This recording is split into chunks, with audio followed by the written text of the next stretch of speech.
গত 2 দিন ধরে পুলিশ ভুয়া নিউজ ছড়াচ্ছে যে সালাম না দেওয়ার কারণে পুলিশ সদস্যের উপর হাত তুলছে আর্মি। আসল ঘটনা কি জানেন?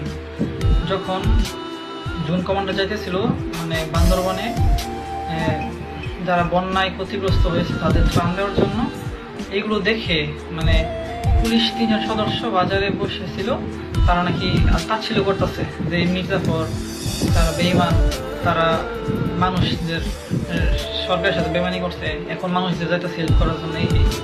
এটা আবার শুনে ফেলছে গোয়েন্দা সংস্থার লোক। গোয়েন্দা সংস্থার লোক শোনার পরে গিয়ে পুলিশ 3 সদস্য ধরছে যে তোমরা একজন জুন কমান্ডাররা এভাবে তাচ্ছিল্য করতেছো কেন? তারা তারা কি করছে তোমার সাথে? তারা বন্যা মানুষের পাশে দাঁড়াচ্ছে আর তোমরা তাদেরকে নিয়ে তাচ্ছিল্য করতেছো। ওরা বলতেছে যে পুলিশ 3 সদস্য বলতেছে যে জুন কমান্ডার আমার কোনো ধরার টাইম নেই, মানে এইভাবে বলছে।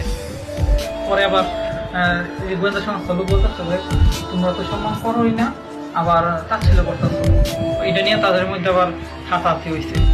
এক পর্যায়ে কোনো মতে যে গোয়েন্দা সংস্থা লোক আছে সে আবার মানে পালিয়ে আসছে। আসার পরে আর্মির যে টহল টিমের কাছ থেকে সবকিছু বলছে যে এই ঘটনা, তারা তো তাচ্ছিল্য করতেছে, আমি যে নিয়ে আরো।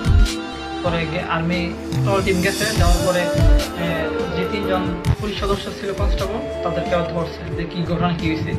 তারা ওইখানে আর্মি টহল টিমের সাথে খারাপ ব্যবহার করতেছে। তারপর টহল টিম কি করছে, এই 3 জন পুলিশ কনস্টেবলকে ধরে ক্যাম্পে নিয়ে ফেলেছে। আসার পর নাকি মারছে। মারার পরে এই খবর আবার শুনছে যে সাধারণ জনগণেরা যে আর্মিদের নিয়ে পুলিশরা তাচ্ছিল্য করতেছে, এসব করছে।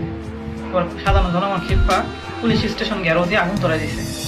তারপর এই ঘটনা আবার শুনে হচ্ছে যে আর্মির যে লেফটেন্যান্ট কর্নেল, উনি শোনার পরে উনি সাথে সাথে ওনার টহল টিম নিয়ে ওই ক্যাম্পে গেছে, মানে পুলিশ স্টেশনে গেছে। যাওয়ার পরে সাধারণ মানুষগুলোরে সরাইতেছে যে আপনারা এই কাজ করেন না, আগুন টাগুন ধরেন না, আপনার সবাই সরে দাঙ্গা। তারপর ওইখানের কিছু পুলিশ সদস্য কি করছে, এইটা ছবি তুলছে যে আর্মির লোক নাকি আগুন ধরাই দিয়েছে। আচ্ছা ভাই, আপনারাই বলেন আর্মির লোক কেন আপনাদের পুলিশ স্টেশনে আগুন ধরাইব? আপনারা খারাপ ব্যবহার করছেন, আপনাদের ধরে নিয়ে মারছে, পুলিশ স্টেশনে আগুন ধরাইব কেন? মানুষ কি এতই পাগল হয়েছে? আর গুজবে কান দিবেন না কেউ, কিছুদিন পরে এটার বিচার হবে, তখন বুঝতে পারবেন যে কি হয়েছে না হয়েছে। পুলিশ সদস্যরাও যে তাচ্ছিল্য করছে ওইটারও 100% বিচার হবে, সমস্যা নেই। কারণ একজন জুন কমান্ডারের সাথে তোমরা এইভাবে খারাপ ব্যবহার করছো। তারপর মনে করো ত্রাণ দিতে গেছে, ভালো কথা, এখানে তোমরা মির্জাফর বেঈমান বলার কি আছে? এখানে কি মানুষের হেল্প করা কি অপরাধ নাকি? কিছুদিন 5 তারিখে যদি আর্মি পুলিশ